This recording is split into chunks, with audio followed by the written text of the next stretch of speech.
Assalamu alaikum wa rahmatullahi wa barakatuhu. ‘Yan uwa barkanmu da sake kasancewa a wannan shafi namu na Zinariya TV.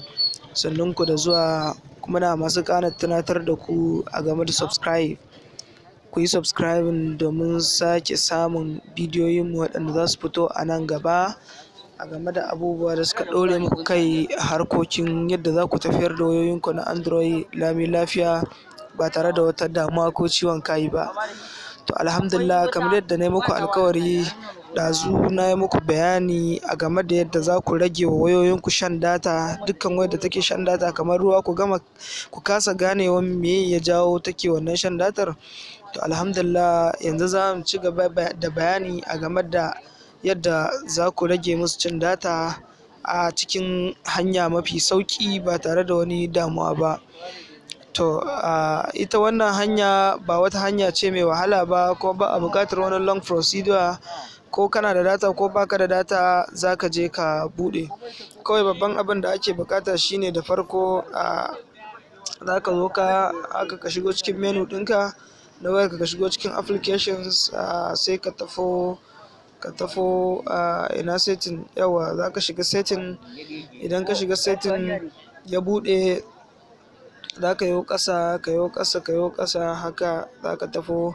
Kowace waya ne ma in ka zo ka za ga account gashi nan ƙasan security ɗin nan, gashi a ƙasan security da kuma saman Google. Idan ka shiga account ya buɗe, yana buɗewa za ka ga gashi nan applications an jero masu kamar haka. To kar ka damu, za ka tafo ga nan wannan ɗigo-ɗigo guda uku a gefenka na dama, sai ka shiga. In ka taɓa zai buɗe. Gashi nan yadda aka saka automatic synchronization data. Kawai za ka taɓa nan, za ka yi off ɗin shi kenan. Za su baka wannan wani ɗin, to kar ka damu da su, kawai ba wani damuwa.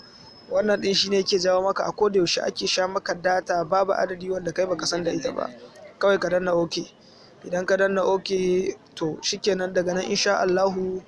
Wannan shine ƙarishin abin da muka faro ɗazu, bayanai akan yadda za ka rage wa wayarka shan data. Kuma muna tafa da wata hanyar ma a nan gaba, wadda hanyoyi ne dama guda uku muka ce za mu yi bayani.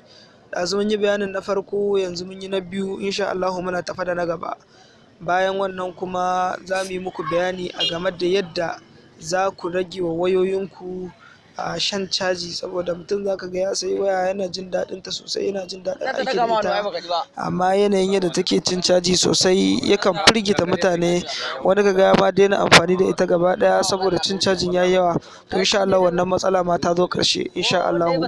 Mu dai babban abin da muke buƙata a gare ku kullum, ku yi subscribing, kuma ku yi share zuwa ga wasu 'yan uwa domin su gani su ƙaru da wannan bidiyo na mai amfani.